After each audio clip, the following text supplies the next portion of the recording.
O que eu digo é verdade. Qualquer um pode cozinhar, mas só os destemidos podem ser grandes. Pura poesia. Por quase 2 décadas, a Pixar não foi apenas um estúdio de cinema, foi um evento cultural. Quando você via aquele logo da lâmpada saltitante antes de um filme, não importava o nome, você simplesmente sabia que ia ser bom. Clássicos absolutos como Toy Story, Monstros S.A., Os Incríveis, Procurando Nemo, Wall-E ou Up. Cada novo lançamento parecia um novo capítulo em uma era de ouro da animação. Uma era que equilibrava coração, humor e emoção humana de um jeito que ninguém mais conseguia. Mas agora a lâmpada ainda pula, o logo ainda brilha.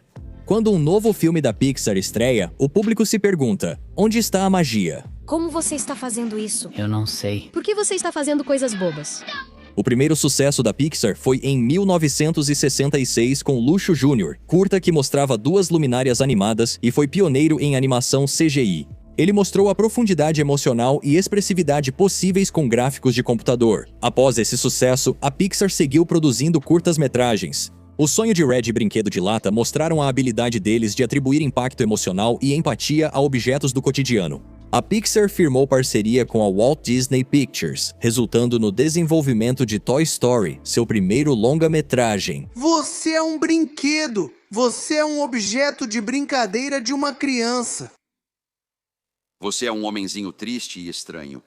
Também foi o primeiro filme totalmente animado por computador do mundo, e instantaneamente a Pixar se tornou o futuro. Toy Story não foi inovador apenas por ser CGI, foi inovador porque tinha alma.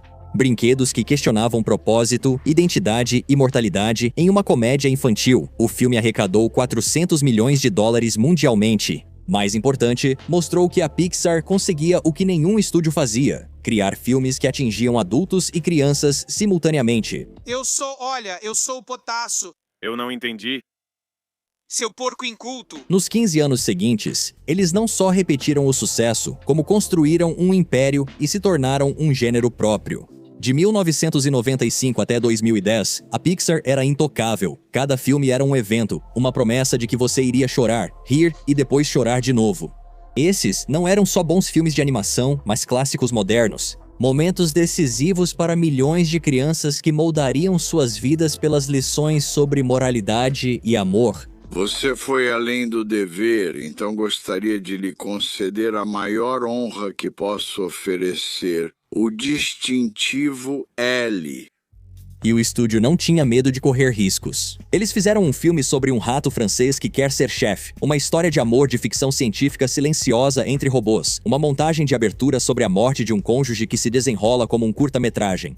A Pixar causava a primeira crise existencial nas crianças e dava aos pais a oportunidade de enfrentar as próprias. Em 2010, a Pixar não era apenas o melhor estúdio de animação do mundo, era o estúdio mais consistente de Hollywood. Mas então, as coisas começaram a mudar. É difícil dizer exatamente quando a Pixar começou a tropeçar, mas a maioria concorda que foi após Toy Story 3. Mas o que torna o Woody especial é que ele nunca vai desistir de você. Nunca. Esse filme parecia um final perfeito, tanto para os personagens quanto para a primeira era do estúdio. E então veio Carros 2. Lançado em 2011, Carros 2 marcou o primeiro grande fracasso de crítica da Pixar. E o motivo era óbvio: não tentava ser significativo, tentava vender brinquedos.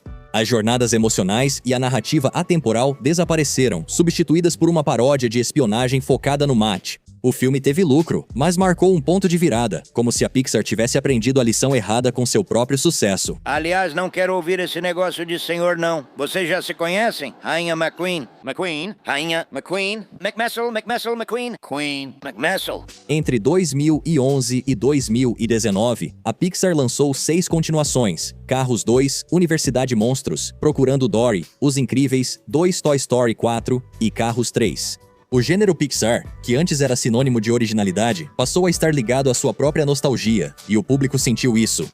Que mudanças você fará para colocar o McQueen no topo novamente? McQueen vai testar novos métodos de treino? Gente, vamos não exagerar, é só uma fase ruim. Se a era de ouro da Pixar acabou com Toy Story 3, sua crise de identidade começou com O Bom Dinossauro. Lançado em 2015 no mesmo ano de Divertidamente, O Bom Dinossauro não era ruim, mas parecia genérico, como se pudesse ter vindo de qualquer estúdio de animação.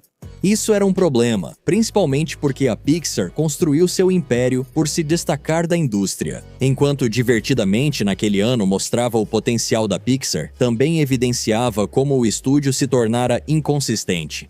Desculpa, tem algo errado comigo.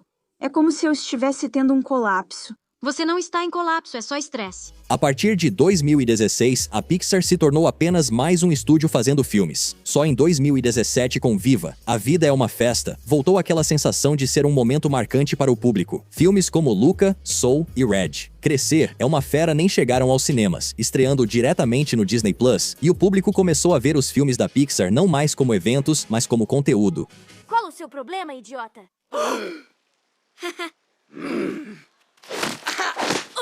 Quando a Pixar finalmente voltou aos cinemas com Lightyear em 2022, o resultado foi um desastre.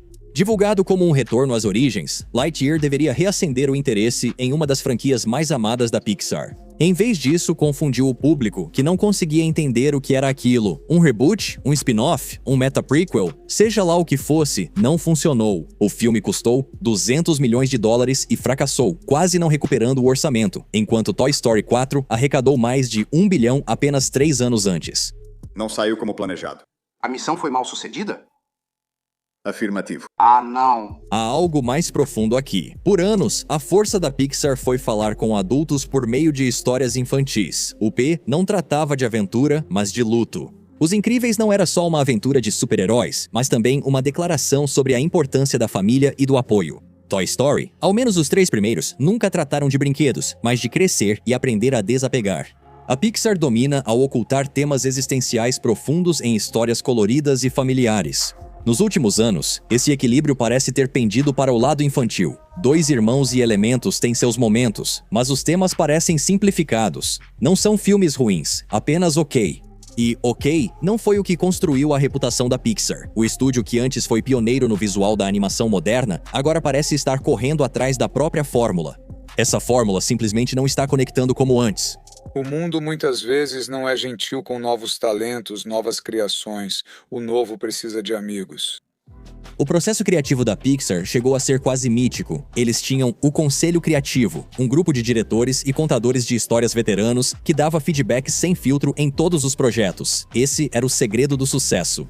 Com o crescimento da Pixar e a saída dos criativos originais, a dinâmica do Conselho Criativo se desfez. A Pixar deixou de ser um círculo criativo unido e virou uma grande máquina corporativa sob o olhar atento da Disney. Quando é preciso lançar um filme por ano, criar conteúdos curtos e spin-offs para o Disney Plus, a pressão por inovação dá lugar à produção automática. As coisas mudaram, precisamos voltar. Houve um tempo em que o logo da Pixar era mais que um símbolo de marketing, significava confiança. Não importava o enredo, um rato-chefe, um robô do lixo, um monstro no armário. Você sabia que veria algo profundamente humano. Hoje, essa confiança está abalada.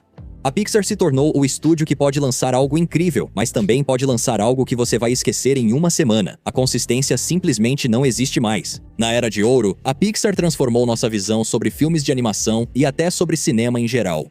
Mas até a luz mais brilhante pode enfraquecer quando é usada demais, e embora aquela luminária ainda pule, ela não brilha como antes. E aí, o que acha? Qual outro estúdio teve tantos sucessos seguidos e depois caiu tão rápido? Conte pra gente nos comentários e, como sempre, obrigado por assistir.